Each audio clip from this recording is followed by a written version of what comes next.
Halo, kami dari tim Mystical, Practical, Egotistical. Jadi, tim ini pertama kali berdiri buat ikut satu game jam. Itu game jam lokal untuk visual novel, namanya Nope Jam 2024 oleh VR Project ID. Awalnya anggotanya tuh berempat, tapi semakin ke belakang baru teman-teman satu persatu bergabung sampai akhirnya sekarang kita cukup ramai nih. Nah, sejauh ini ada 4 game jam yang udah kita ikutin, jadi game set ini yang kelima. Saya Wilson Sutarlim sebagai ketua tim, bukan ketua juga sih, lebih ke juru bicara atau perwakilan. Saya termasuk salah satu anggota dari tim ini, salah satu dari 4 yang pertama. Pengalaman saya di dunia game dev itu sekitar 4 tahun setengah sebagai game designer, sekitar 3 tahun sebagai 3D artist, sisanya odd jobs, jadi berhubungan dengan game dev. Dalam development di game set kali ini, saya sebagai game designer dan UI UX designer. Halo, saya Arif Budi Kurnianto, pengalaman Unity developer dengan kurang lebih 7 tahun pengalaman, tapi belum pernah rilis game saya sendiri. Selama ini jadi budak korporat, bikin game untuk kantor yang fokus di game as advertisement game. Halo, nama saya Muhammad Banani, 3D artist dan animator dengan 7 tahun pengalaman, termasuk proyek animasi game yang outsourcing, dan sempat juga 1 tahun sebagai QA game. Halo, nama saya Sherlina Rizky atau biasa dipanggil Ei. Saya sebenarnya dalam dunia game dev itu masih tergolong baru karena selama ini lebih lamanya tuh di industri animasi. Baru sekitar belakangan ini mulai mendalami menjadi game designer dan atau narrative designer. Tapi ya selain jadi game designer sama narrative designer, sebenarnya bisa juga mencelak-mencelak sana-sini sih, a bit of jack of all trades gitulah ya. Halo, perkenalkan nama saya Kristal Delicia dan bisa dipanggil Cia. Saya punya pengalaman sebagai 3D artist dan sekarang jadi freelance illustrator. Dan saya sendiri belum punya pengalaman di game dev, tapi saya sudah pernah ikut beberapa game jam sebagai artis di tim ini. Oke.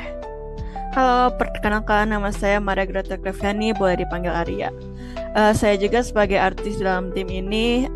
Pengalaman kerja saya tidak di dalam game development, jadi ini pertama kali saya mencicipi rasa masuknya ke dalam dunia game development.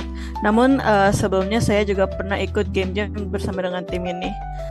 Halo semuanya, perkenalkan nama saya Raka Arya Pratama, biasa dipanggil Raka.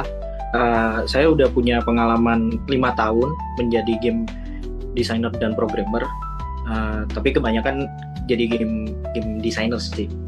Terus minat saya tuh sebenarnya di game balancing dan ekonomi, karena dua hal itu yang kadang player itu nggak perhatiin tapi punya dampak yang gede ketika player bermain.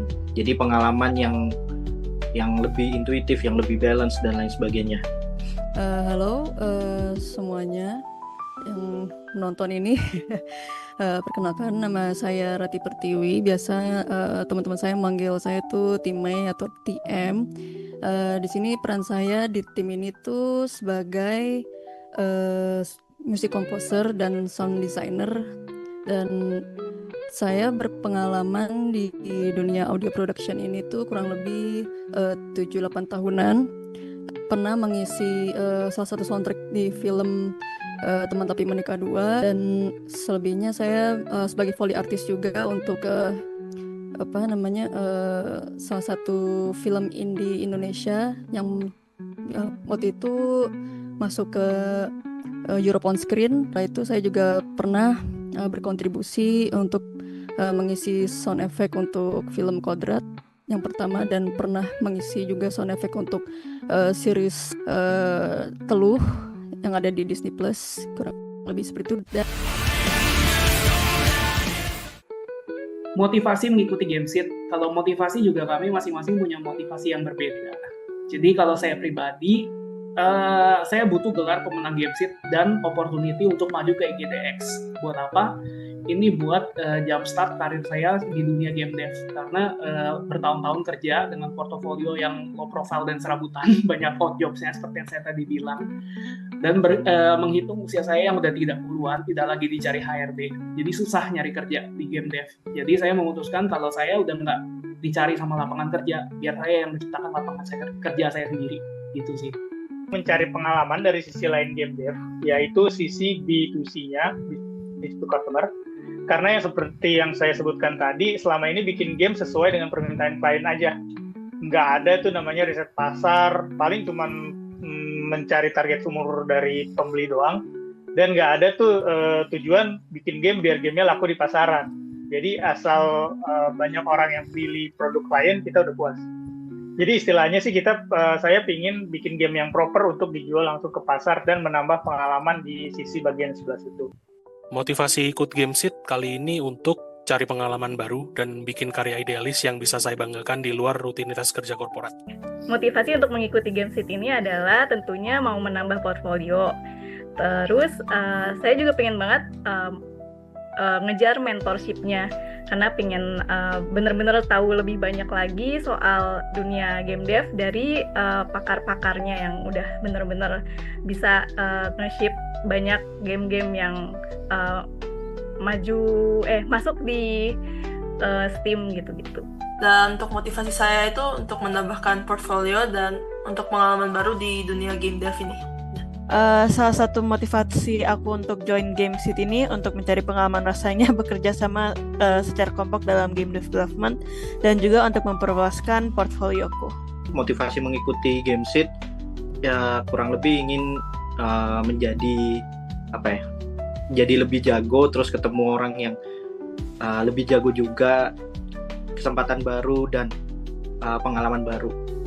Untuk pengalaman-pengalaman seperti ini, saya harapkan bisa memotivasi saya dengan mengikuti game-game seperti ini, dan pengen sekali next-nya tuh bisa membawa musik saya ini bisa mensupport game yang ada di tim ini gitu.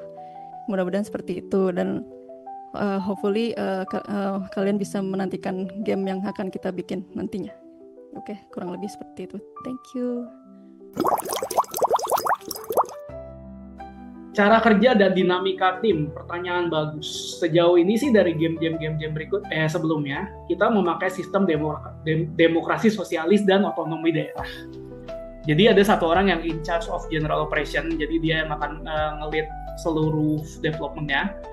Terus konsep gamenya gimana, itu biasanya musyawarah dan mufakat. Jadi kalau kita udah oke, kita bagi-bagi kerjaan dan kita bikin list kerjaan nih. Aset apa aja sih yang harus dibikin, terus dari coding sistem apa aja yang harus dibikin, siapa yang ngebikin apa, siapa yang ngebikin apa. Jadi nanti di tim itu ada yang in charge of visual siapa, in charge of coding siapa, in charge of naratif sama musik siapa. Baru nanti masing-masing tim kecil mereka akan bagi-bagi kerjaan sendiri.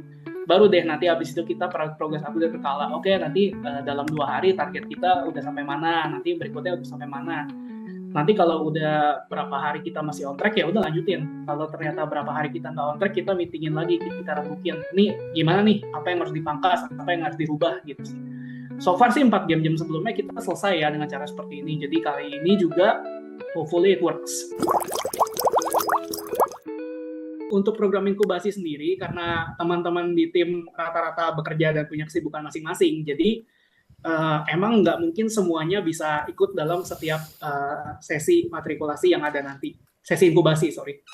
Nah, tapi kita akan mengusahakan, jadi kita bagi waktu nih, siapa yang ikut kapan. Jadi dalam setiap sesi inkubasi, kita akan mengusahakan pasti akan ada aja yang ikut, gitu sih. Kalau komitmen untuk menyelesaikan program, kita sangat komitmen, karena balik lagi, tujuan kita ikut adalah memang kita pengen menang dan maju ke EGDX. Jadi, pokoknya kami itu all in, lock in, nah I win. Sekian perkenalan dari kami, tim Mystical, Practical, Egotistical. Terima kasih dan mohon kerjasamanya.